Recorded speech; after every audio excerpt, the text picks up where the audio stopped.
Ladies and gentlemen, good day and welcome to Onward Technologies Limited Q3 FY26 earnings call. As a reminder, all participant lines will be in the listen-only mode, and there will be an opportunity for you to ask questions after the presentation concludes. Should you need assistance during this conference call, please signal an operator by pressing star, then zero on your touch-tone phone. Please note that this conference is being recorded. I now hand the conference over to Ms. Jyoti Gupta from EY Investor Relations. Thank you, and over to you, ma'am. Thank you, Bhumi. Good evening to all of you. Welcome to the Q3 FY26 earnings call of Onward Technologies Limited. The result and presentation have already been mailed to you, and you can also view them on our website at www.onwardgroup.com. To take us through the results today and to answer your question, we have with us Mr. Jigar Mehta, Managing Director of Onward Technologies Limited. He will start the call with the business update and financial performance for the quarter, which will be then followed by a Q&A session. As usual, I would like to remind you that anything that is said on this call that reflects any outlook for future or which can be construed as a forward-looking statement must be viewed in conjunction with the risks and uncertainties that we face. These risks and uncertainties are included, but not limited to what we have mentioned in prospect filed with SEBI and subsequent annual reports that you can find in our website. Having said that, I will now hand over the call to Mr. Jigar Mehta. Over to you, Jigar. Thank you. Good evening and warm welcome to all of you joining us today for our Q3 earnings call. It's always a pleasure to connect with you every quarter and share with you the amazing progress our teams are making across Onward Technologies. I hope you had a chance to go through the press release and earnings deck we released post the board meeting earlier today. Let me start with a quick overview of what we are trying to do in Onward. A bit about the last 9 months and, of course, in the last 90 days in particular. Right. So, from an Onward perspective, we shared at the late part of last year and early part of 2026, that our goal is 25. Sorry, our goal is to deliver double-digit revenue and double-digit EBITDA for the next 3 consecutive years, and we are building a leadership team in place where we move from a promoter-driven, that's me, to a professionally led, vertical-led leadership team. So let me throw some light about that. So I'm very pleased to share that now the entire team is in place. We have 3 vertical heads who are leading the business with the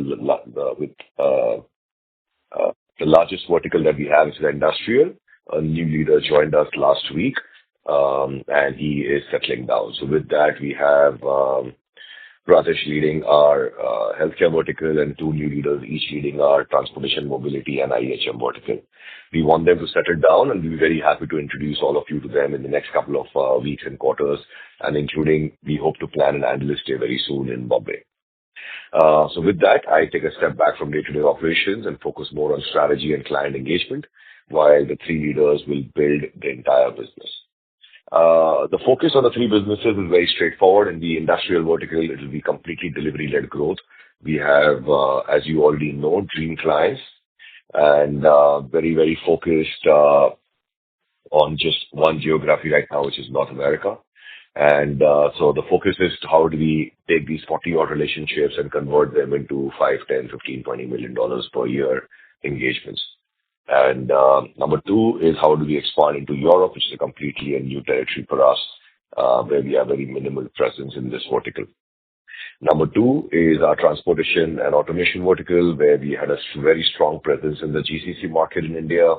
And now we added a leader who has US experience, Europe experience, and he is building his team across Europe and US. And we want to grow. And first part is to build a very strong sales organization, transition the relationships that we already have in place into the global market. And number 3 is then lead the entire thing to offshore, where there'll be substantial, huge margin expansion. So that vertical continues to remain steady, and we continue to focus only on the largest OEMs in the world, while we have exited majority, or I think all of the tier ones and transactional business that we had. Third vertical is the healthcare vertical, which is a new vertical for us. That's a vertical where we continue to improve the quality of clients that we have. So we have won some good client engagements, and now it's about how fast we can go in terms of deepening our growth with them. So I do see the next 1 to 3 years, that's going to be a very exciting vertical for us. Now, coming back to the quarter, last 9 months has been a historic quarter. I think the best of my career, best for my team, best for Onward Technologies.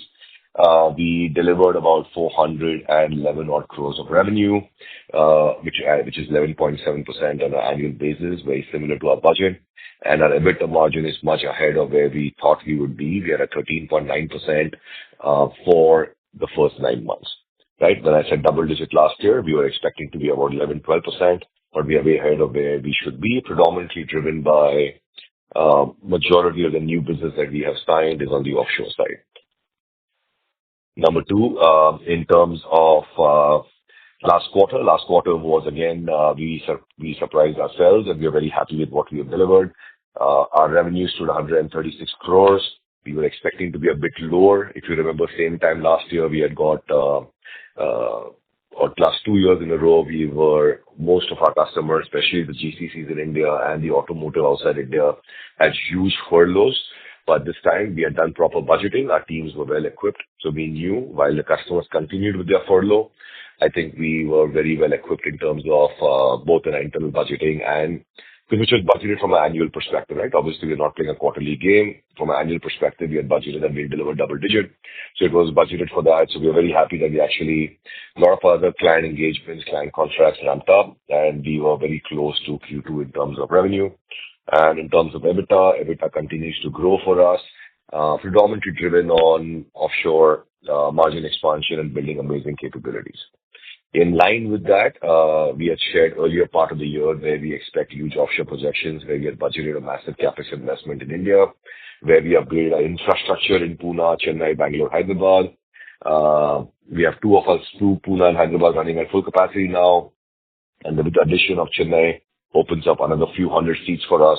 And that's where we are very excited with starting 2026 and 27, right? So that gives us enough bandwidth to grow several new engagements or expand our current engagements across North America and Europe into Chennai. So yes, majority of the new offshore growth or offshore headcount growth will be in Chennai for us. In terms of our focus area continues to remain the same. As I said, just to summarize, on the industrial side, it's very delivery focused, and we have got a terrific leader. I'm very excited to work with him, and I know he's inheriting our best teams, who again have done phenomenally well and delivered beautiful CAGR for us in the last several years. And the whole focus there will be how do we transition majority of the business towards digital and AI, and that's the background that he comes with. On the transportation and mobility vertical, the focus, as I said, is the GCC business continues to remain strong and steady, and I think that will grow double digit every year. But the real icing for us is when we start opening up large OEM clients in Europe and US, especially on the embedded digital side, and then that initially will be on site, and then eventually it will lead to offshore. And we have to find our own little niche in a very crowded automotive space.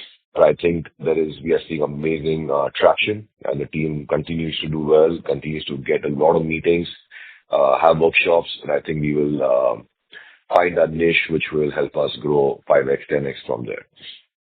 Because keep in mind, as we have shared last quarter and the previous quarter as well, we have already signed, and the OEM customers in Europe and US have already hired Onward as a challenger to some of the large marquee ER&D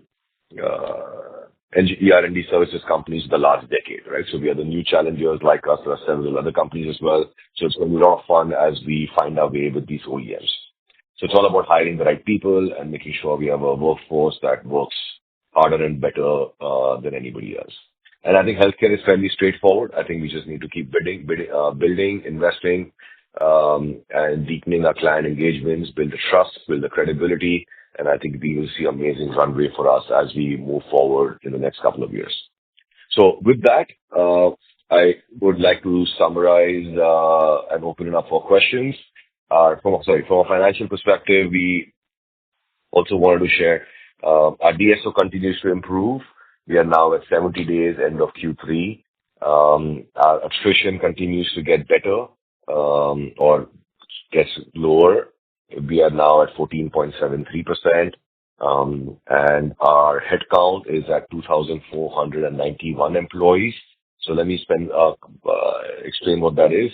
So Q3 is a very significant quarter for us, as we have shared in the last 3 years. Q3 for us is, while things are slow, there are furloughs, a lot of our key customers are on holidays, especially in U.S. and Europe.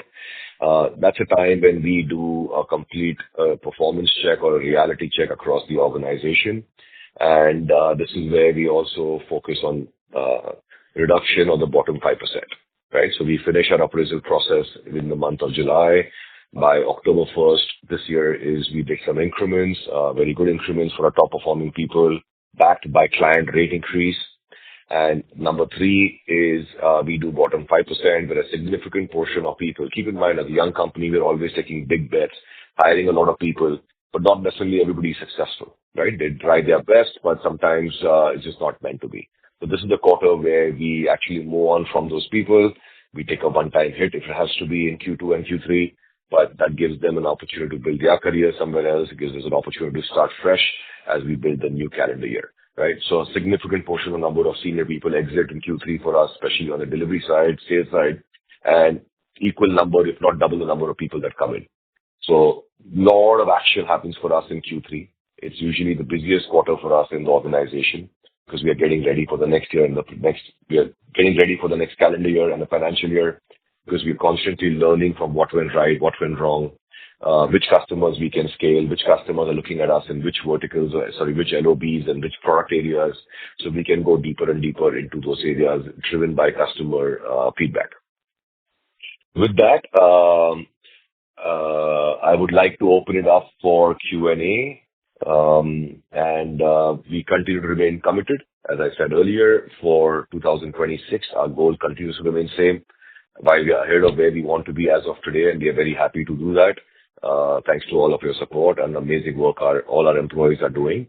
But our goal continues to remain the same for 2026 and 27, which is deliver consistently, annually, double-digit revenue growth and double-digit EBITDA growth from the previous financial year.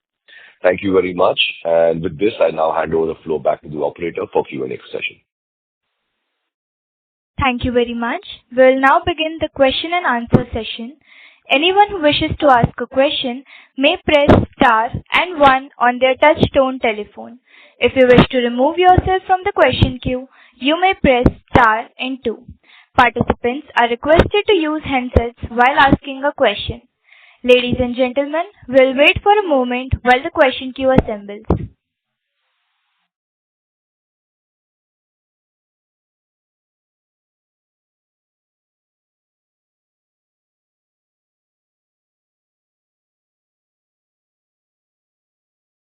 The first question is from the line of Madhur Rathi from Counter Cyclical Investments. Please go ahead. So thank you for the opportunity. Sir, I wanted to understand regarding first I wanted to understand regarding why customers choose Onward versus their own GCCs. And sir, what is the technology capability or the service capability that we have that these own GCCs don't have or they can't create? That's why there's a stickiness with Onward versus their own offices.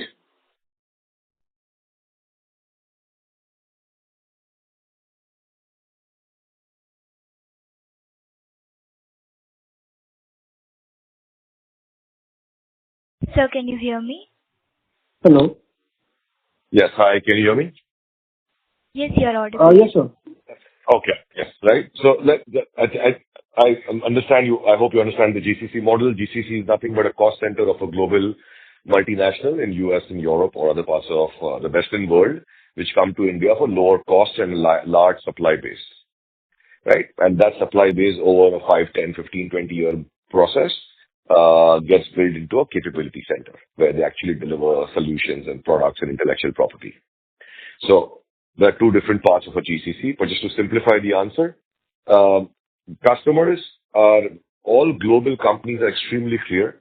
The GCC, the cost center that they have created in India, is only for a particular area. They're not to do with everything to do with India, right? So while they might come into India, let's say for AI and digital engineering, entire embedded and mechanical engineering, while we outsource to tons of other suppliers. So it's not only Onward, there are always about 5 or 6 other suppliers. So we always see the top 5, 6 companies, engineering ER&D companies that you know of, which are all publicly traded, who are already there for the last decade. Onward is the company they've hired recently, the last 5, 6 years, as a challenger. Number two, traditional outsourcing model says 70% of the work they do in-house and 30% they outsource. So we come as a 30% outsourcing side, and I think that flexibility, agility that they always need from suppliers. Right? So 70% of the work they will do in-house. So let's say if they have a GCC of 5,000 engineers, 3,500 will be their own employees, 1,500 will be between Onward and other large ER&D service providers, because they have the flexibility to end the contract, they have the flexibility of lower costs, they have the flexibility of agility, they have the flexibility of when a project ramps up and down, they ask the service provider to change the personnel. So they are not stuck with the people for next 5 years. The third part of the question is on the capability side. So every customer is a unique proposition based on the 3 verticals that we have.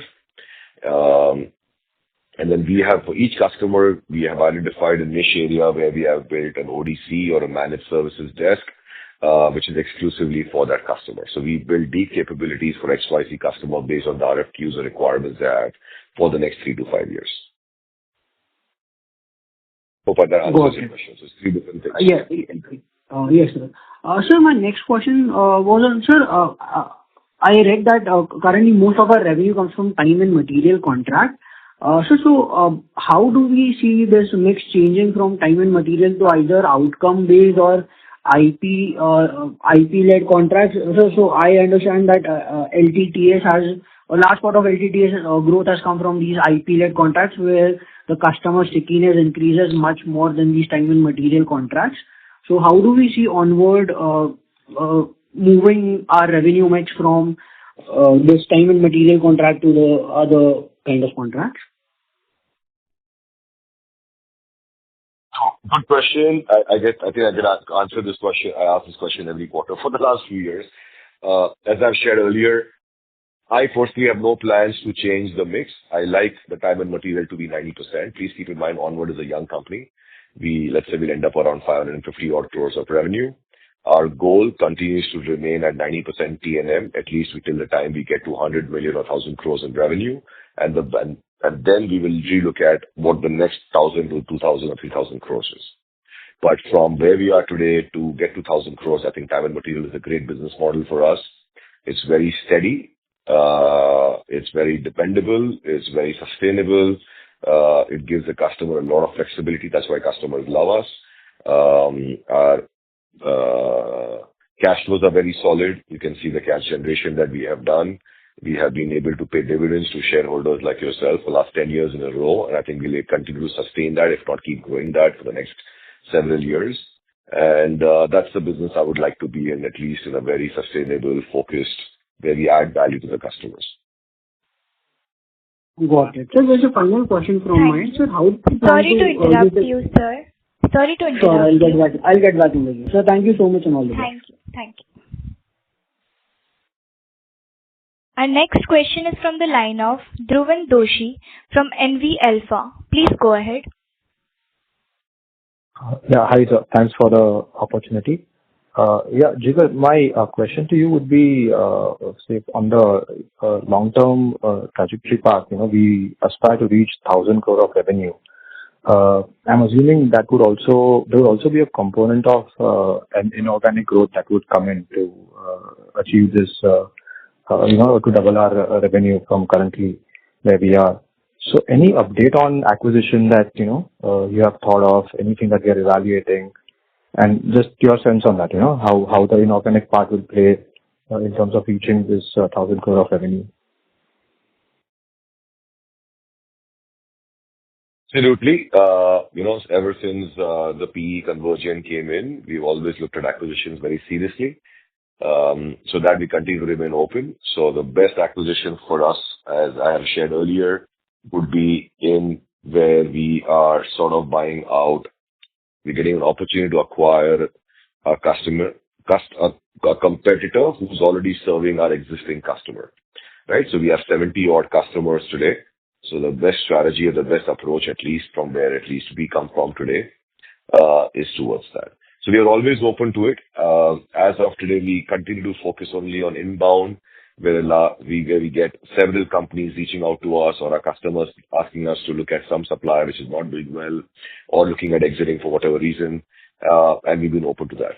We haven't found the perfect blend yet, but we continue to engage with them. Our board is engaged with them. Conversion team and Harsha and his team are very helpful there as well. So we're always open about it, right? So if something comes up where you obviously will be the first persons to know. But we are not looking at buying just for the sake of revenue. Understood. Got it. Secondly, right? In simple, it can happen there. When it happens, we will be the first person to know.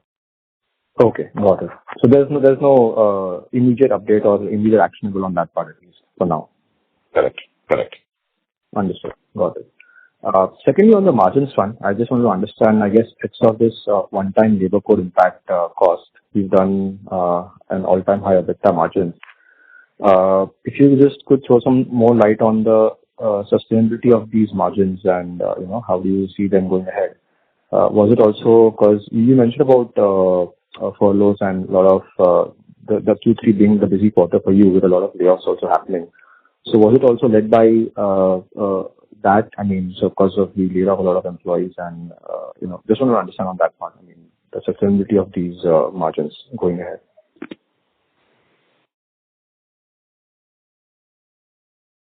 Very different question. I'll go back to my projections or what we have shared with you and everybody last year. We were at 9% EBITDA last year, and we shared that we will grow double-digit EBITDA. At that point in time, nobody believed us, and all the analysts and investors were asking us, is it possible? We are a high volume, low cost company. Today we are now, so our goal was how do we get to double-digit back, which is 11 to 12%, which included a significant portion of investments in the H-1B on-site program and offshore. H-1B program is gone, which means most of the customer engagements have led to substantial offshore work for us. I think our team did a brilliant strategy where we were ready for offshore work. Our design centers were ready. We upgraded a lot of our centers, and that led to the margin expansion, just to keep things personal. On the furlough side, it was just more about we had already budgeted that from an annual perspective. So we don't look at onward quarterly numbers as such, right? Yes, we are a listed company and we want to maintain hygiene, but our focus continues to remain on an annual basis, deliver double digit. And double digit, very honestly, for us, we started 11, 12% was the goal for us this year. So yes, 12% is what we are budgeting very well for, and that's sustainable. Everything else on top is how well our teams execute the strategy. Understood. Yeah. Thanks. That was very helpful. Thank you. Thank you. Our next question is from the line of Sarvesh Gupta from Maximal Capital. Please go ahead. Hi, sir. Good afternoon, and thank you for giving the opportunity. I had a couple of questions. So, sir, one is a strategy going ahead. So, like you mentioned that you are a small company and this size, guiding for a double-digit growth is a little bit lower, in my opinion, because, the size is such that you could probably grow at a much faster pace than this 10-11% sort of a growth trajectory. So, wanted to understand, what is the constraint when we think about growth? Why can't we, for example, double in next 3 years rather than grow by only 30-40% in the next 3 years? So what do you see are the constraints why we can't grow despite having a lower size? And second question is that earlier you had mentioned that you have these 2,500 odd employees and you had the same number of employees years back also. So now think about growing from the current level what kind of capacity addition in terms of employees do you see you would want to do, or what is required to be done? Or will you be able to continue getting to a different scale altogether with the same employee base? These are the two questions.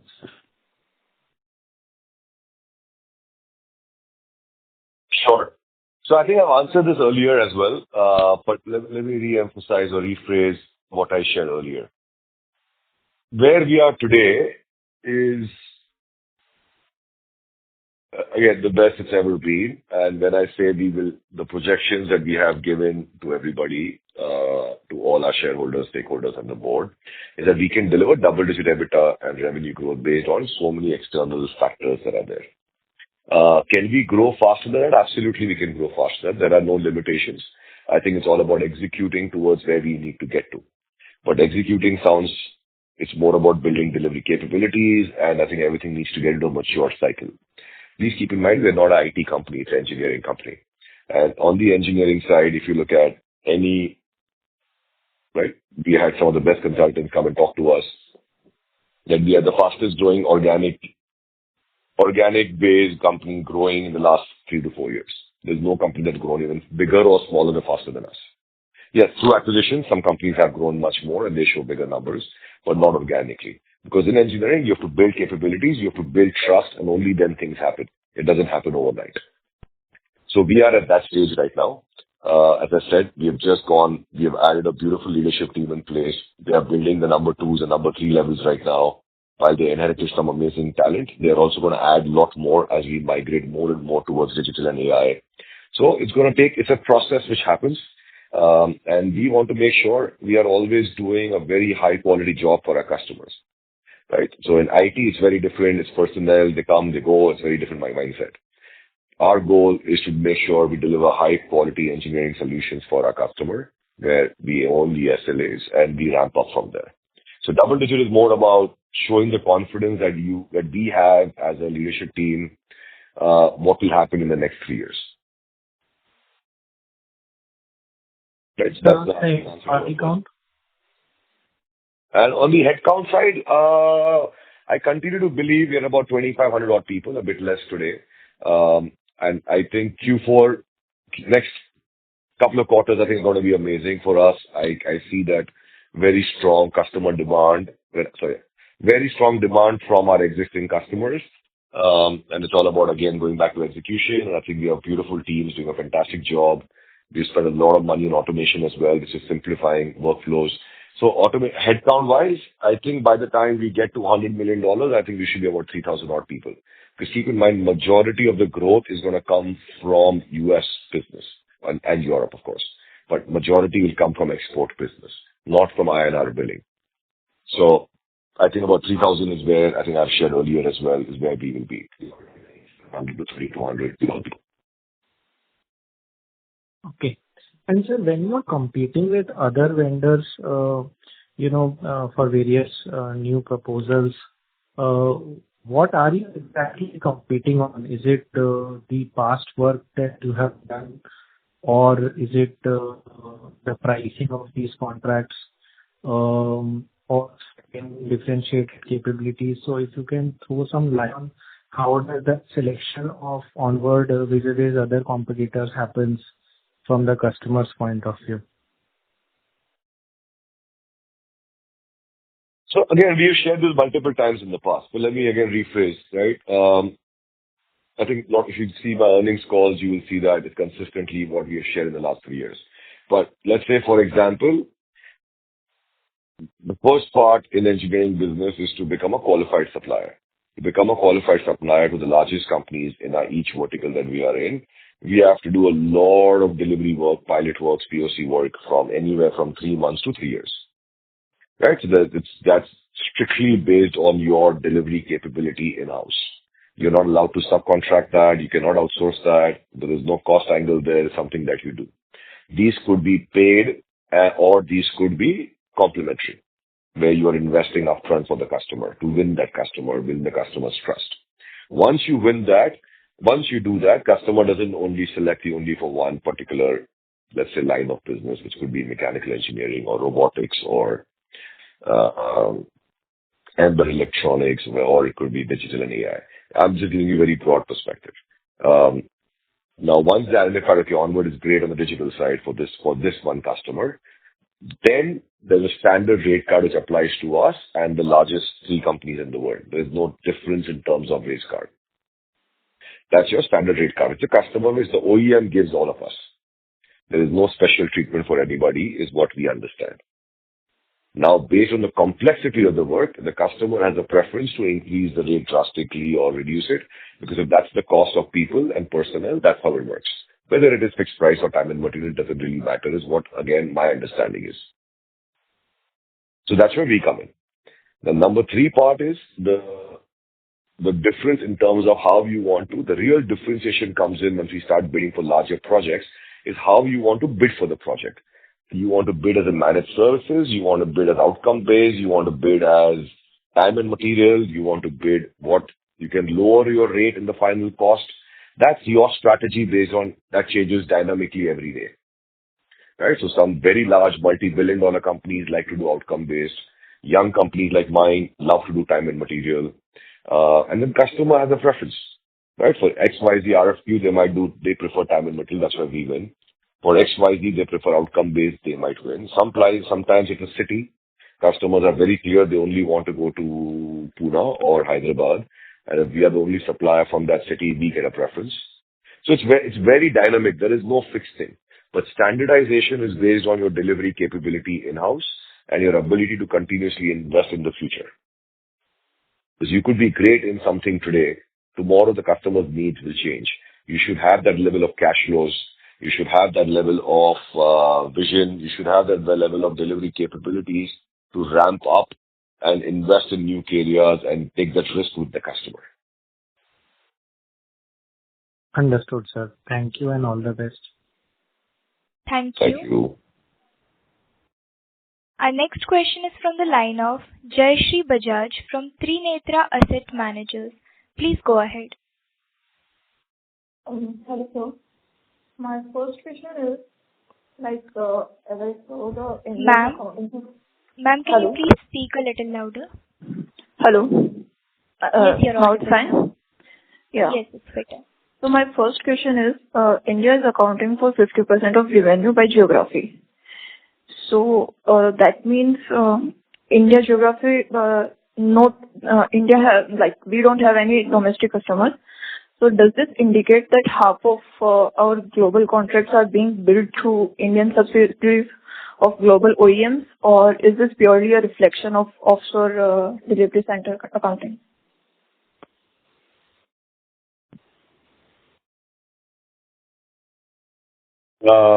Actually, a combination of both. India, we do 50% of our invoicing in INR, which includes the business that we do in with the GCCs in India, which is absolutely right, as you said earlier. The global clients have a capital center, let's say, a subsidiary in India, and they prefer to do it there because that's where they get the transfer pricing advantage. And number 2, we also have an entity in UK, which is a branch office of Onward Technologies, the parent company, not a subsidiary. So that revenue also gets accounted in the India part. So if you see our last year annual report or balance sheets, you will see all the breakup, how we account for it. And how does this impact our tax optimization and currency hedging strategies? It doesn't, right? Because we don't, it's just, you shared everything. If you look at our earnings decks or if I look at our annual report, everything is clearly mentioned. We are only hedging. We are very conservative. I don't like to make money on hedges. I just want to make sure I don't lose money on it. So we are very conservative from that side. So we hedge about, which is driven by the audit committee. It's predominantly we are hedging our offshore revenue from US and Germany. Germany is still very small, so predominantly it's US. Okay. And my second question is, given we have a cash and bank reserves of 116 crores. So as you have stated today also, that we are not focusing on M&A other than competing suppliers for existing clients. So rather than can we look for the acquiring specialized capabilities in high growth areas like cybersecurity or NLP, where we don't work right now? Absolutely. Absolutely. It's an opportunity and area. Cybersecurity is a superb area, and so is so many other areas. So we are open to all of that, right? So we have looked at acquisitions, as I said, we have looked at the buyback options as well. We have looked at additional dividend options at the board. We have also looked at multiple other things, right? Buying more assets, creating a campus in Pune and Chennai. So we're constantly evaluating. We have a very young, dynamic team. We have a very dynamic CFO. We have a very strong finance team. So constantly we are on the go every day, right? But we don't want to do anything just for the short term, just to please one quarter or somebody. We want to do it long-term, sustainable. That's what Onward stands for. We have a beautiful legacy. We want to keep growing, and I know we can keep winning as we have done last 5 years. Okay, so can we expect something in near future regarding this? Any acquisition or anything? We are all very open. We are always excited. For me, 116 sounds a lot of big money, but for me, not anymore. As I said, my bigger dream is I should have 6 months of payroll cash on hand. So what we went through as an organization and the whole world went through in pandemic should never happen again. So there are a lot of things you can do with positive cash flow. I think we will easily be at, let's say, double the way we are today, 2 or 3 years from down the line. So I think it's a very exciting phase for us. We have to just make sure we don't do anything short term just to please somebody. And I've been very fortunate. I have an amazing board which is constantly guiding me towards that. With the right opportunity, we'll be ready to strike tomorrow morning. You see us decision right. Thank you. Yes, That's all from my side. Progressively thinking. Yes, thank you. Yeah, thank you. Thank you. Our next question is from the line of Buram Shetty Suresh from Buram's Financial. Please go ahead. Good evening, sir. Given the opportunity. Sir, you are sitting in cash, but you go for acquisition and go for any dividend, the special dividend, or you can use the funds expansion plans. Sir, this will revenue continue next quarter or other quarters also. It will be continue revenue grow around 20%. Is possible, sir? Sir, I know little bit English. You can understand. Hello. It's going to be a very exciting 2026. If I understood your question well, we have a lot of options, which, as I said, the board and the management team are looking at every day. You can be rest assured of that. And it's always being long term, and I think it's going to be very exciting. Any special dividends, sir? It's special only, right? I think we increased it to rupees 5 a share 2 years ago. My job is to make sure I sustain that, if not grow that. So not looking at anything one-off. We will keep expanding. Shareholder side, I am asking. But you, stock market wise, price very 2-3 years back, 800 rupees. It will traded around onward. But it will be company is growing good. But I am not asking price increase. But why is the market will take onward? Is the price not take good shape?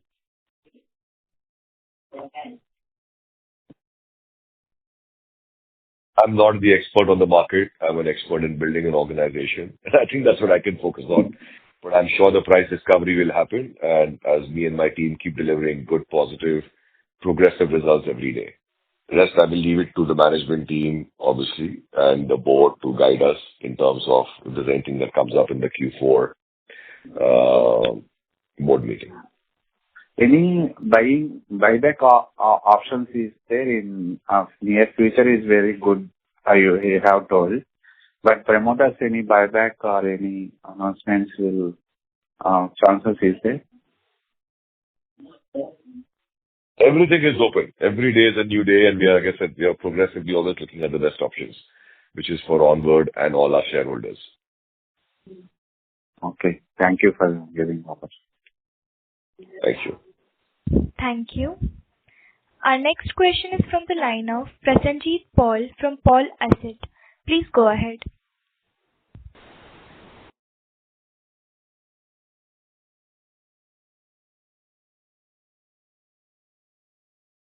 Prasenjit, please unmute your lines and go ahead with the question. Hello. Yes, you're audible. I am audible, correct? Yes. Okay. Yeah. Good afternoon, Mr. Jigar. So my first question is regarding the court order. So as we can see in the footnote that there is an ex parte order from the circuit court, and there are some frozen cash. So kindly help me to understand, like, what are the chances of getting favorable order, and in case of ultimately we receive some unfavorable order, what's the maximum hit we can take on profit and loss account in any quarter? I don't think it's a case by an ex-employee who left on his own due to non-performance. That's all I know, right? He was a sales guy in my team, in my US organization. That's the background. And we're just following the legal process. One of our board members is guiding us. We've hired the best lawyers to defend us. We have all the supportings with us. As for everybody on our side of the thing, we have every supporting to show that we have done nothing wrong. All dues have been paid. Everything is exactly as per our contract. Rest my HR team and my sales leadership is driving it, and they are in touch with the lawyers. So we have not heard back anything. In terms of impact, we will follow the legal course. It's not about what we can afford or not afford. If we win, we should win, I think, and I think that'll be great. That's the right thing to do. We've never had a legal case against Onward ever in our history. If something goes wrong, and that's something that we have to figure out why it went wrong and make sure it never happens again. But so far, from where I stand and what I have seen and what the board has seen, and our lawyers have seen, we have all the supportings to show that we have paid this ex-employee as we have paid thousands of other ex-employees across the world on time as per very strong documentation. Okay. So in case the worst possible outcome, so what would be the hit on the PLN we can get? I would not know. As I said, it's too early to say any of these things because we will keep fighting, right? There's nothing going to be about today or tomorrow. So, okay. What we know, I can only share what we know, right? Both the lawyers of this ex-employee have already quit. After our lawyers submitted all the documentation, they thought we will not have anything. We had everything to the final rupee and final dollar. So everything is so far very positive in that direction. Okay. And sir, next question is, so we are finally at around 14-15% kind of EBITDA margin. But just answering to some previous participant, you mentioned you had targeted around 11-12%, and anything top of that is bonus. So can we expect going forward the margin will come down to 11-12%, or this 15% kind of range is sustainable? Again, I'm not playing a daily, weekly, quarterly game. Annually is what I said we projected a year ago or 9 months back, and I'm very pleased with my team's performance. And the board also acknowledged that they were very happy with our team's performance, and that's what we are focusing on, right? Next year, our goal is to, again, let's say whatever number we are at, goal is to be a double digit again. And that's what the budgeting is happening as we speak. Budgeting will be closed, as we always close by February 15th in Onward Technologies. So far it's looking very progressive in terms of where we want to be and what we need to do towards that. Okay, so that is still maintaining this mid-teen kind of margin goal over longer run, or like yes. Instead of mid-teen, you are expecting 11-12% kind of, if I consider the long-term goal? I'm still maintaining for FY 25-26, 27-27, and 27-28. Every year we'll deliver double-digit revenue and EBITDA growth from the previous year. That's what we are maintaining. from where we are at.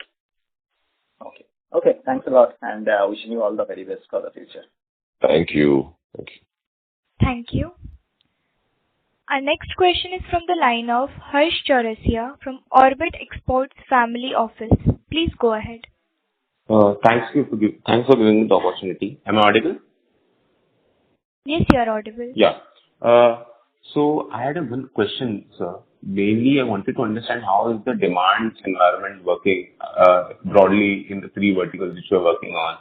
And apart from that, one of the calls in like the peer companies in India, ER&D, they called out like the demand is improving, but it is in some pockets of technology which the clients are doing the spending.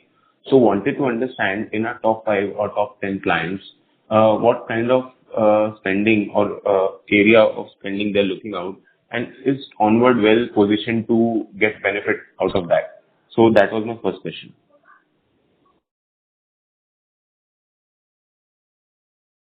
So absolutely the demand is increasing or improving every day.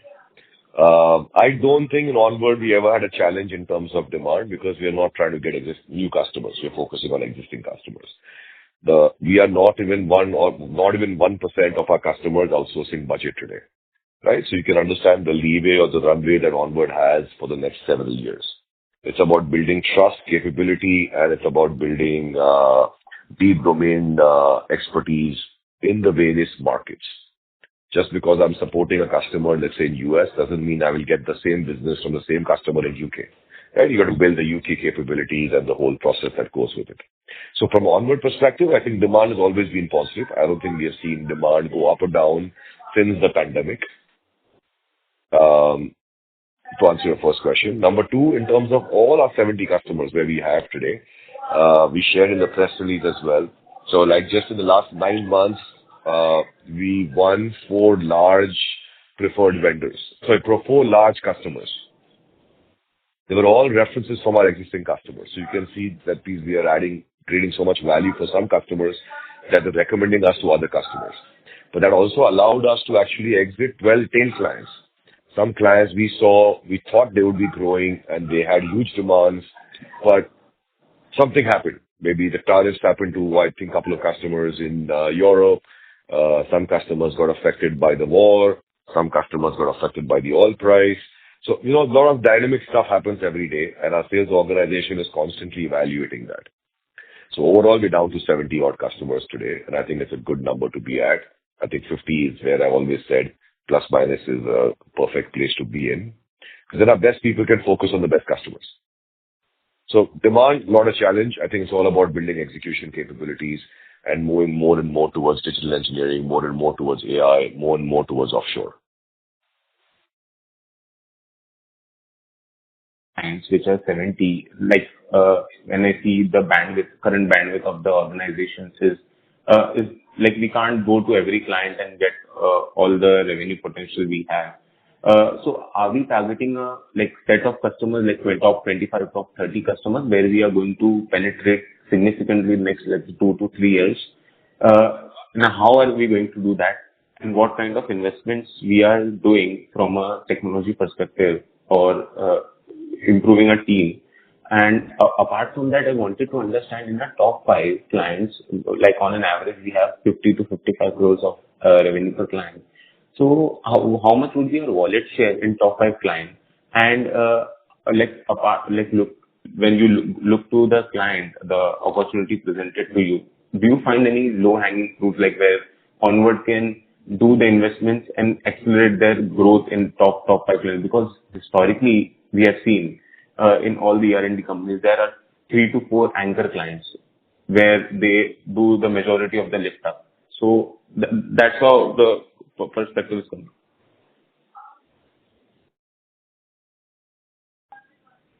So I've shared this earlier as well, right? So what is top 25 clients? Top 25 clients is not a set of 25 names of the same companies which exist the same every year.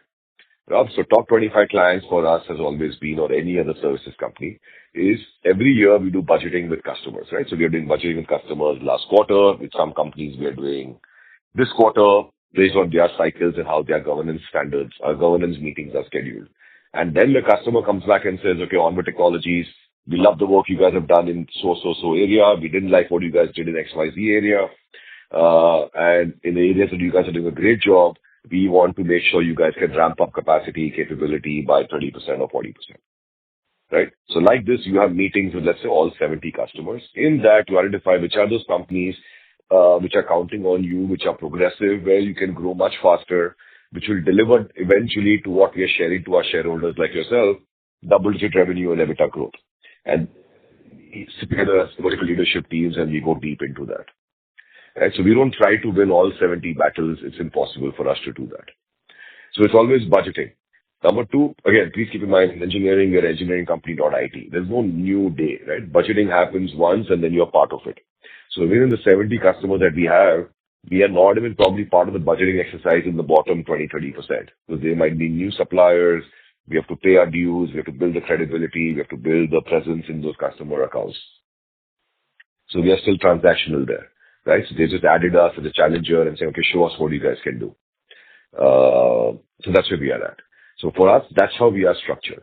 In terms of low-hanging fruits, there's a lot of low-hanging fruits if you're ready to compromise margins, which I'm not, right? Because I want to grow the margins. I think once you get to 15-18% EBITDA margins, and sometimes you want to get revenue just to boost up and then optimize or move it offshore, all those things pop up. But in today's scenario, I think it's more about for us to make sure we carefully take the projects where we can add value to the customer, we can differentiate, customers appreciate the work we are doing, which means the next time we get work, the work increases, the rate increases, the stickiness increases, the volume increases, right? So that's where we want to get into. So that's where our sweet spot lies. That's where my focus lies. That's where my leadership team's focus lies, at least for the next near term, next couple of years. Thank you. Harsh, please rejoin the queue for a follow-up question. Our next question is from the line of Abhijit from PI Asset. Please go ahead. Thanks for the opportunity. Am I audible? Yes, you are audible. Yeah. So you mentioned that the majority of the business going forward will come from US. In this quarter, US accounted for 30% of the revenue. So what is your internal target for this mix over the next 2 to 3 years? Are you looking at, say, 50% contribution? Abhijit, that's why it's called internal. So it will remain internal. From your perspective, from outside perspective, we are committing what we are aiming to do as a team, and I think I'll be very happy and pleased 2 years down the line, and I know my board will be very happy and pleased if consistently we deliver double-digit revenue and EBITDA growth. Yeah, the reason I asked is because if the contribution increases, the impact on the blended margin will be higher. So, is the US margin, does the US margin have higher margin as compared with the other geographies? No, I have not seen that in Onward so far. It's just that because I have studied in US, right? I've done my undergrad there and now grad recently. I'm more comfortable in the US market. So that's where I want to go. Okay. And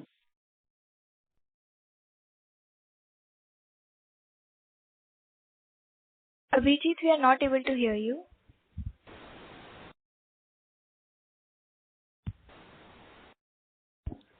As there is no response, we'll move on to the next participant. Our next question is from the line of Amrish, an individual investor. Please go ahead. Good evening, and thank you for the opportunity. This is a follow-up to an earlier question on invoicing, USD invoicing. I'm just trying to understand constant currency growth. To look at USD invoicing, is on-site share a good proxy? Is that something one can track to see what proportion of USD and what proportion of INR of our invoicing?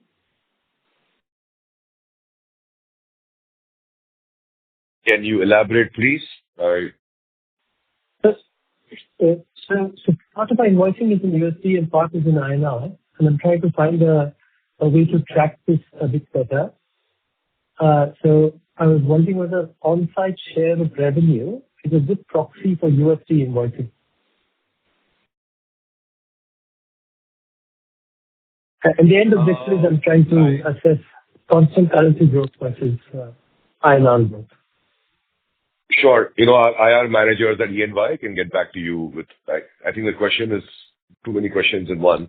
To clarify, everything that we do outside India besides UK, which is a branch office, even UK is invoiced in pounds, whether it's on-site or offshore.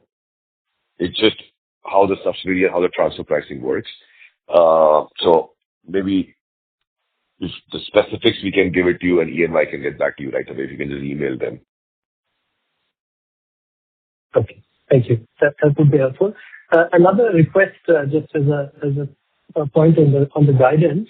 I know you're suggesting a double-digit revenue and EBITDA growth, and you've given a range in the past of a 10 to 12% revenue number. If there's any more color you could provide on EBITDA going forward, because with operating leverages, if you get double-digit revenue growth, we should get double-digit EBITDA growth.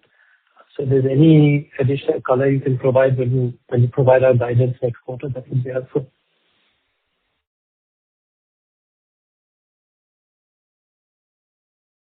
That's all we have right now, right? And we've given ourselves enough room to surprise you guys for the positive, like we have done last 2 quarters in a row. But to do that, we also are getting surprised, right? So it's all about making sure we can consistently build a beautiful business for the long term. Potential is enormous. It's all about executing, as I said. Can we grow much faster? We've said that, yes. Can the EBITDA be improved substantially more and grow from here? Absolutely, yes. But at least from a projection perspective, we need to be consistent. We want to make sure we deliver that, and we give ourselves enough room to surprise ourselves and you guys by executing better. Thank you. Amrish, please come back for a follow-up question. Our next follow-up question is from the line of Madhur Rathi from Counter Cyclical Investments. Please go ahead.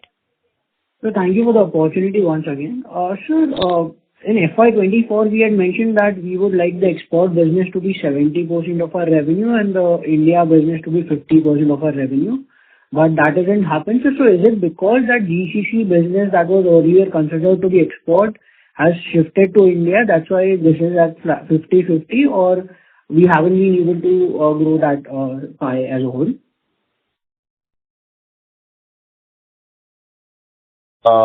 No, that's not correct. The GCC business, if you looked at the industry reports in 2023 and 24, was supposed to remain flat. Then the US government changed, and the GCC business, the GCC expansion in 2024, 25, and 26 started growing very, very fast. So all our customers in GCCs, which were supposed to be flat or negative growth, started to grow much faster. So we actually grew our GCC business with them. And because of that, all our businesses started growing again. Earlier, we assumed that only our US business will grow because that's where we were investing. But keep in mind, we already have huge investments in India and in Europe. So it's all about if all the 3 geographies grow at the same time, I think all 3 will grow even faster. Got it. And sir, if you can just help us understand regarding the project profile that we have. So I'm trying to understand, sir, the top 10 customers are less than 50% of our revenue in FY22. That has grown to close to 70% right now. So if you could just help us understand how the project profile of these clients have changed. And sir, so you mentioned that you would like to move into embedded vehicle software, so more of the software element, more of the electronic sensors capabilities on that front. So if you could just help us understand how has the project profile changed over these years, and how has that helped us to increase the share of customers of top 10 customers, either on project stickiness side or from the complexity of the order that we are getting. I just got an alarm that we have crossed our time, but I'll try to answer your question quickly. Post the pandemic, we are pure play mechanical engineering company, started investing on the digital side. That's where Convergent, the PE firm, came in, and they partnered with us in that journey. Today, a substantial portion of our revenue comes from digital side in our growth side. So our and the entire digital revenue comes from some of our large clients. What has changed and what has led to the margin expansion in the last 5 years consistently is a lot of our business, which when you are starting a new client engagement, all your work is on-site at the client premises or somewhere remote or hybrid because there was pandemic. Today, a lot of the work that we do for the same clients, especially the top 10 clients or top 25 clients, is offshore, right? And I think in the next 3 to 5 years, I think if we continue to do a good job and execute very well and keep investing in infrastructure, data security, processes, automation, I think entire growth will only be offshore. There'll be managed services, ODCs for those clients. So which will lead to huge capex investments in one side, which we are ready for because we have the cash reserves, but also will lead to margin expansion because the offshore bill rates are obviously much higher than on-site bill rates. On-site bill rates are traditionally single digits, and offshore are double digits, at least for us today. Got it. Sir, thank you. So, just a final question, sir. What would take our margins towards high teen levels from the 13-14% that we are doing currently? Or if you cross 5 o'clock, come over to office or visit any of our centers. Very happy to show you around and address as many questions. Sure, sir. So thank you. Thank you. Ladies and gentlemen, that was the last question for today. I would now like to hand the conference over to Mr. Jigar Mehta for closing comments. Thank you. Thank you so much again. I hope I was able to answer most of your questions. If there are any factual data which I was not able to give you, please reach out to our managers at Ernst & Young, and they will be able to share that with you right away. We are very excited with the progress that we have made in 2025. And as I look forward to 2026, it looks even better with the tremendous effort, amount of work, and the quality of team that we have today.